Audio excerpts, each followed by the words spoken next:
Welcome to Moments with Marianne. I'm so delighted we're spending this time here today. We have a very inspiring show coming right up with special guest, actor Dominic Pace, and he's here to share with us his role in the new Star Wars series. So recently, Disney Plus came out with the new Star Wars series, The Mandalorian, and it is a big hit. If you haven't seen it yet, I highly suggest you check it out. So Dominic Pace is here today to share with us his role in this new series. We've been lucky to have Dominic on the show before. He is a hardworking actor, probably one of the hardest working actors in Hollywood, but he's also one of the most positive actors as well. So Dominic has been working as a character actor for almost 20 years in Hollywood. Some of his notable TV guest appearances have been in NYPD Blue, Navy, NCIS, The District, Cold Case, and an upcoming segment in 911. So Dominic has been a long-time Star Wars fan and collector, and he received a dream of a lifetime when he's selected to be a one-of-a-kind bounty hunter in The Mandalorian for Disney Plus. Make sure to mark your calendars. He's going to be featured in 2 episodes of the series, and he'll also be starring in an upcoming feature film, Anonymous Killers. So let's welcome to the show, Dominic Pace. Hey, thank you so much for having me. Happy to be here. Oh, what an honor it is to have you here. You're one of my favorite actors, and man, you've got things going on all the time. Absolutely. It's just been a culmination of 23 years of just hard work, a lot of, grit. You just put your nose to the grindstone and a lot of good things happen, and all of a sudden it's just all coming together at once. I couldn't be more grateful and happy every day to be doing what I love. Well, it's interesting. I mean, you're probably one of the hardest working men in Hollywood that I know. And you talk about, it's 23 years of grit, and then all of a sudden everything just kind of falls into place. And my goodness, I mean, there isn't a great movie out there that you're not a part of. Well, God, I wish that was the case, but thank you. I'll tell you, just a guest star every couple of weeks or a co-star just means the world to me. Sometimes it's just 1 or 2 days of work, but I'll tell you, just to have that appearance and to continue to keep building our name, and again, do what I love, it's just more than I could ever ask for. I have 2 beautiful sons. They're both 14 and 11, Dante and Bennett. And I'm just enjoying the moment now. I think after 40, you just kind of, get to a point to where we hustle and we want our dreams to come true, but also at the same time to just kind of sort of enjoy the process and enjoy the moment, and also appreciate where we've come from and what you've already accomplished in your career as well. Well, I'm glad you brought up your sons, because you just did a family trip that is kind of really unique. Oh boy, well, we went to North Dakota. It was Roger Maris. I'm a huge baseball fan. And Roger Maris's sons, he's got 5 sons, and they host a charity golf tournament up in North Dakota with a bunch of Hall of Famers. They had Johnny Bench, they had Goose Gossage, they had Ron Guidry and Tommy John. It was just a dream come true. We got to play golf with Raleigh Fingers, as well as meet all of Roger Maris's sons. So my youngest son is a huge baseball fan, as am I. So it was just a dream come true to visit Fargo, North Dakota. That was my 48th state. So I'm knocking off that bucket list as well. And it was a really fun trip with my sons there. Well, to talk about favorites, I mean, I grew up with Star Wars, and I'm sure a lot of our listeners did as well. And it was like, all of us wanted to be in Star Wars. We could see ourselves as Princess Leia or Han Solo or Luke Skywalker. But you have the opportunity of playing a bounty hunter, I understand. That is correct. I was a fan when I was 5 years old.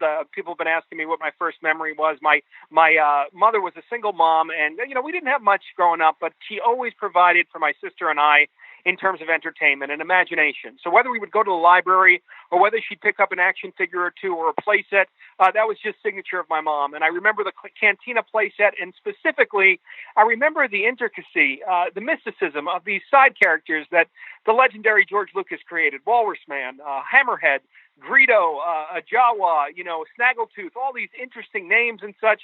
And never in a million years did I ever think I would be featured in my childhood fantasy universe.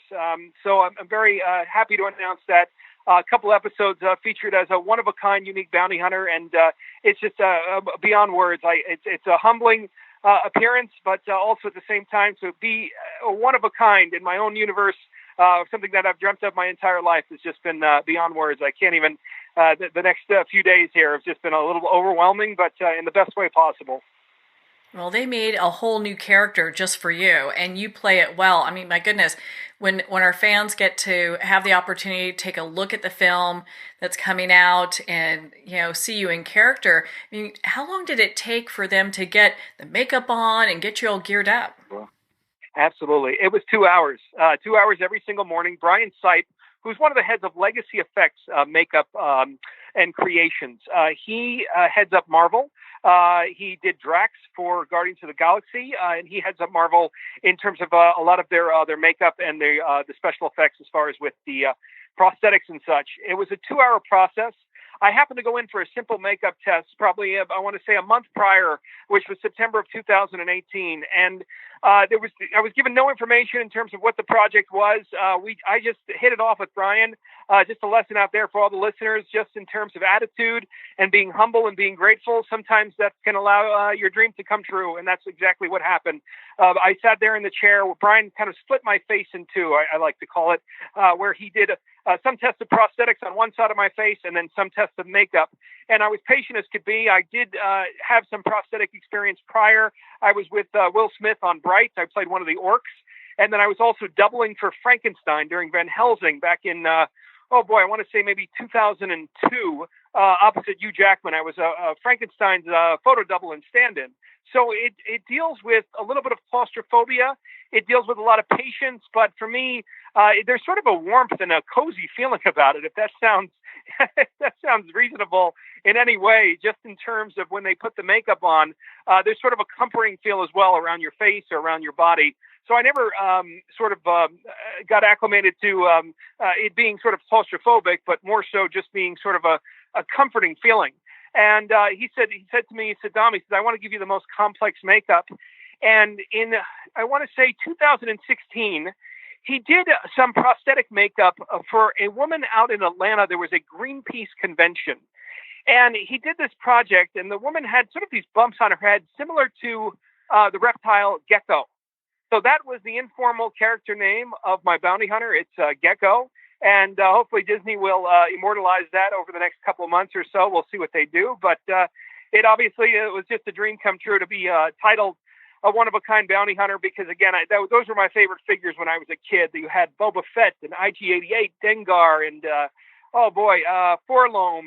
Just Bosk, the most unique-looking characters. And, of course, there was always this sort of mystery about them. And being 6'4", 260 pounds, to be this kind of overbearing, strong bounty hunter, and with this amazing presence that Brian created, as well as the costume designer Richard A. Pora, just coming to set every day, even though it was a hot costume, it was just absolutely priceless. We had 15-hour days, but I was in my glory every single minute. I also want to add something else, Marianne. There was always a dream, I think, of many Star Wars fans. Samuel L. Jackson would talk about this story when he did episode 1, where George Lucas presented a suitcase full of lightsabers. Well, I had a table full of blasters that I could choose from on my first day. And I think any boy or girl, or even any man or woman, to have that option to pick your own blaster in the Star Wars universe is probably one of the most priceless opportunities ever. I picked the biggest one. I picked the longest one. It's this beautiful piece. It almost looks like a semi-automatic with a big a paintball canister in the back. And it just felt so powerful and so cool to hold within the fantasy universe there. Oh my God, I think everyone would love to do that. I mean, it really takes, it's very nostalgic, brings us back to our childhood, but I mean, what great imagination. And you could see that in the character that they developed for you. And I'm just so happy for you. I mean, this is amazing. I can't wait to see the movie. Oh, yeah, absolutely. Yeah, it's a series that'll run on Disney Plus. It starts November 12th. And I think there's an episode that comes out once a week. And it's beyond words there. I can't tell you how excited I am.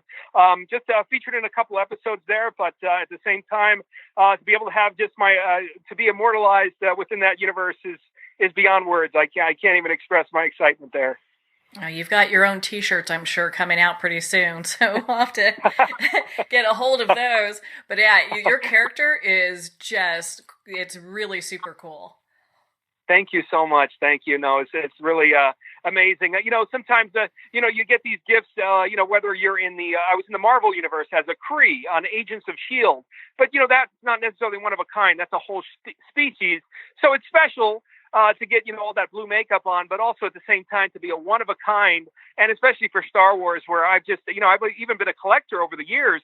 One of my first appearances on television, I did a film with Miramax back in 1998. And my publicist had me on Entertainment Tonight, not because of the movie.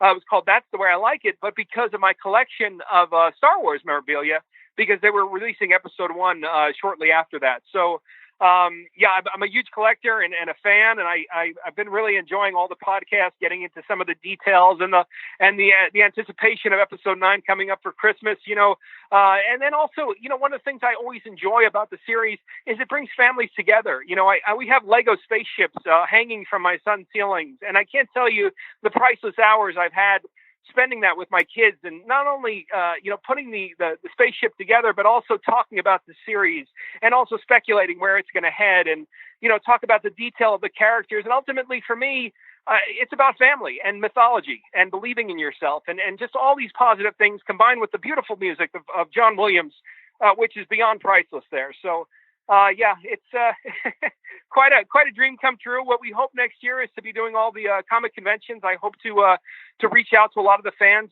through that, and then also to get involved in a lot of charity work. They have 2 organizations. One is called the 501st Legion, and they are an international group that specializes in giving back towards the communities.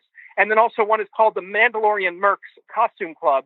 And both do a lot of goodwill for their local communities. So as I travel throughout the country and hopefully the world next year, meeting all the fans, I want to try to make it a point in each city and each town to do a bit of goodwill along with these amazing groups there. So really excited to join forces with them and hopefully make a difference in lives of children, perhaps the homeless, and also the elderly and people in need. It means more to me the older I get than you can imagine.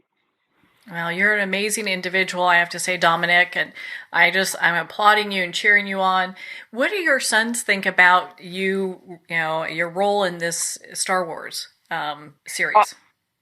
Well, I got to be honest, we're kind of holding our breath to see the fallout, because my entire career for 20 years, I've been so fortunate to be on television, but it's never been a title of celebrity. It's never been a title of having anything so substantial where people are running you down on the streets for an autograph and such. So I think there's a bit of naivete right now because we're still in the beginning stages.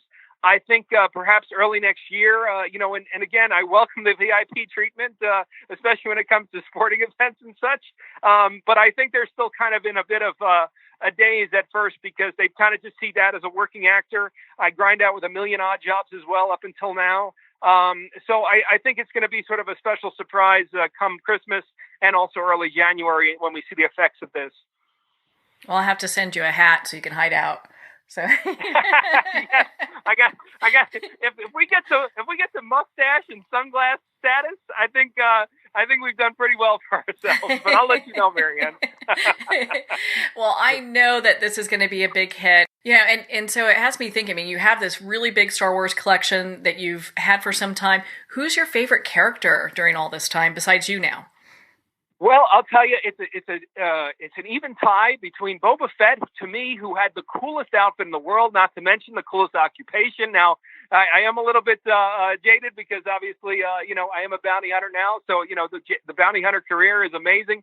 But I've always just been a true fan of Harrison Ford, the alpha that he had as a strong, we talk about strong women in today's society. Well, listen, I mean, we cannot deny the presence of a strong male and a strong alpha male. And to me, growing up, I always loved that. And I believed in that.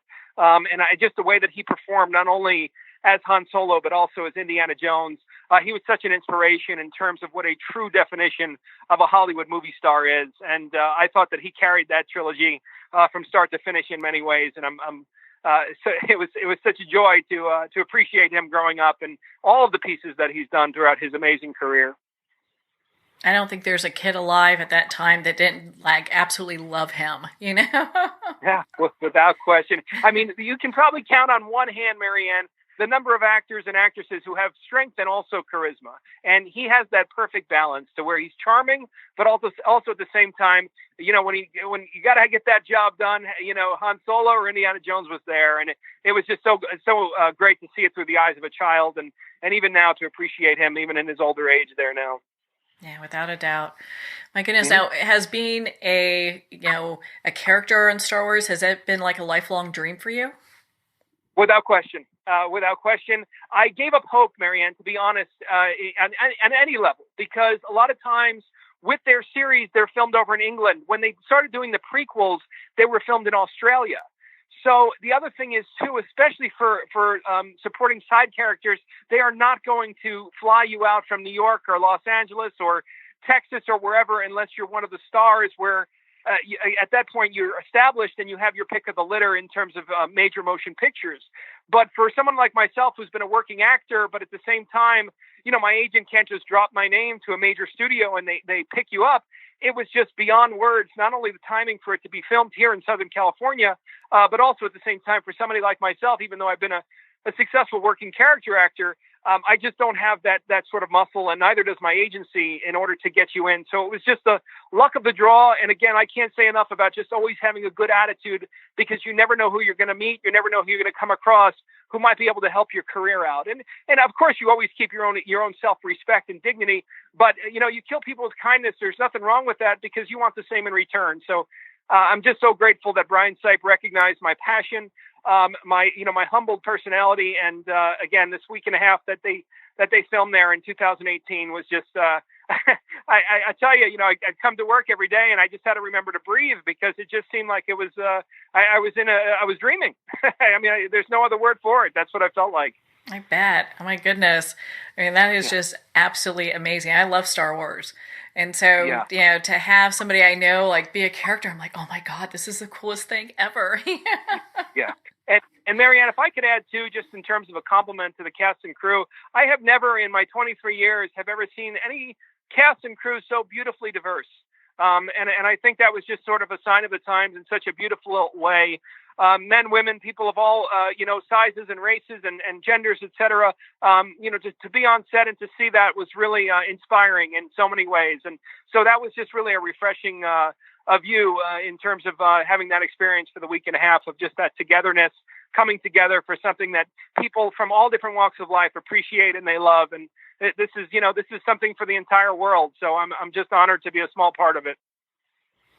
What was one of the moments on set that you really will remember and cherish always? George Lucas was there.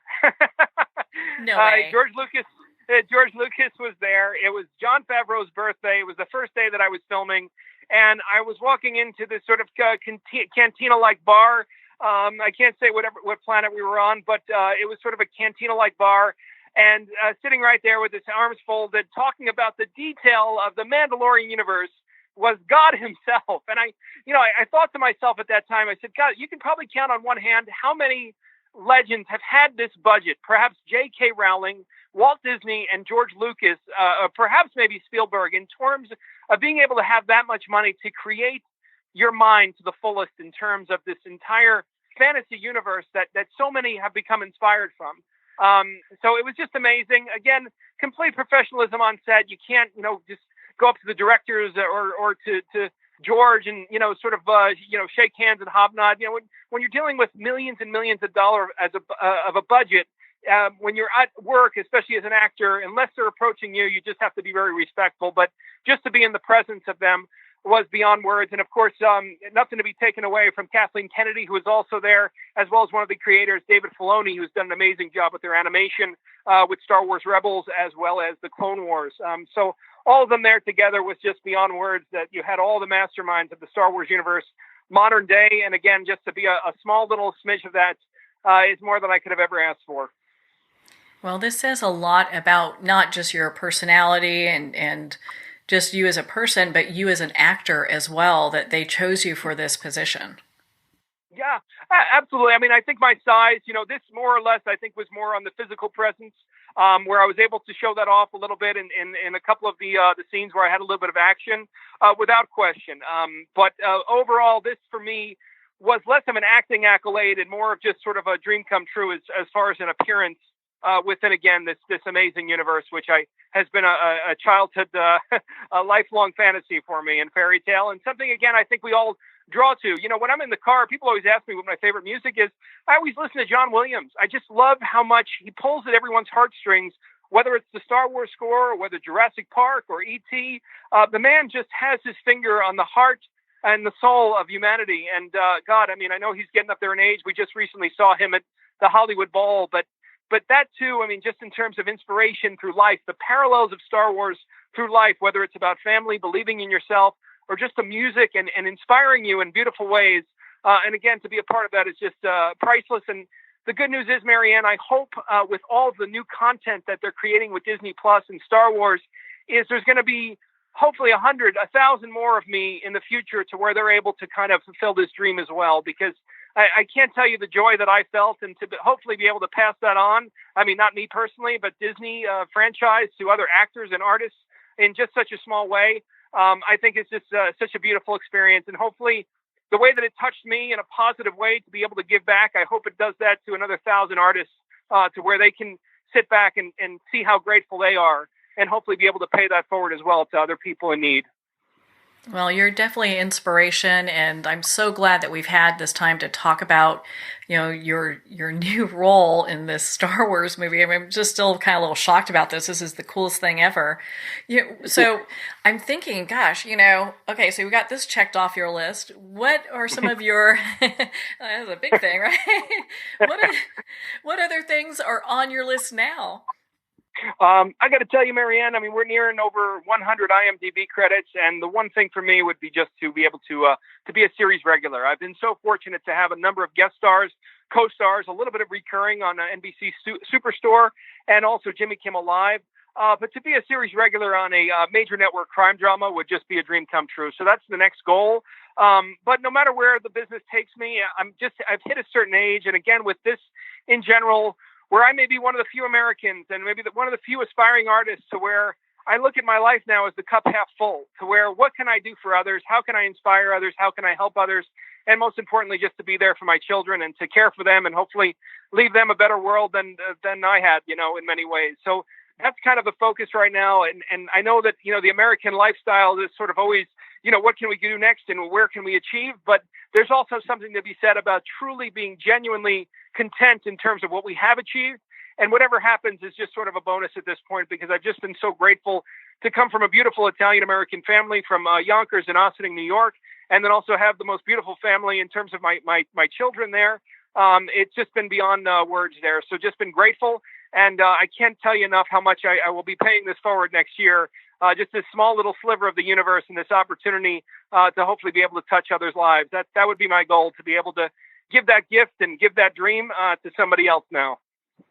Well, Dominic, you are such an inspiration to so many inspiring actors, just, people looking to make changes and just having that positive attitude. I really applaud you. Thank you so much, Marianne. I appreciate it. And again, when you come from humble beginnings, a lot of times just a little bit of success, a little piece of the diamond is just more than enough to be content in life. And you realize as you get older that it's not materialism that makes you happy. It's really, truly love. And for me, that's what I'm looking for now. And it doesn't necessarily encompass getting a bigger role or a series, et cetera. Of course, we always want that. But really, it's sort of the focus in terms of focusing on love, which I think is the ultimate goal for many. Well, Dominic, thank you so much for taking the time to be on the show with us here today. Thank you so much, Marianne. It's been a pleasure, and I just want to thank all the listeners and all the Star Wars fans for all their support of this little side character. I hope to see you at some of the comic conventions, and if there's anything I can do charity-wise, please don't hesitate to reach out. You can reach me at Dominic Pace on Instagram or Twitter or Facebook, and it'll be a pleasure to chat with you there. Well, thank you, Dominic. It's always such a treat to spend time with you and talk about what you're working on next. This is one of my favorite series, and I can't wait to watch the next Mandalorian. To keep up with his guest appearances at Comic-Cons and also to connect with Dominic, make sure to reach out to him on social media. Well, we're at the end of our time today. I would like to thank everyone for tuning in. You're listening to Moments with Marianne.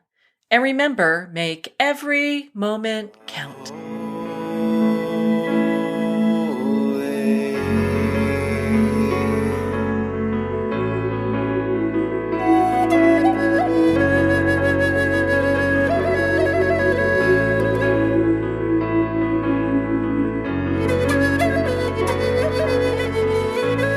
In a single moment, your life can change. Moments with Marianne is a transformative hour that covers an endless array of topics with the best of the best. Her guests are leaders in their fields, ranging from inspirational authors, top industry leaders, and business and spiritual entrepreneurs. Each guest is gifted and a true visionary, a recognized leader in her own work, and while teaching others to develop, refocus, and grow, Marianne will bring the best guest and sometimes a special surprise. Don't miss this. You never know just which moment will change your life forever. Moments with Marianne airs every Sunday, Monday, Thursday, and Friday at 8 p.m. Eastern and 5 p.m. Pacific Time. Make sure to tune in and visit momentswithmarianne.com for more information.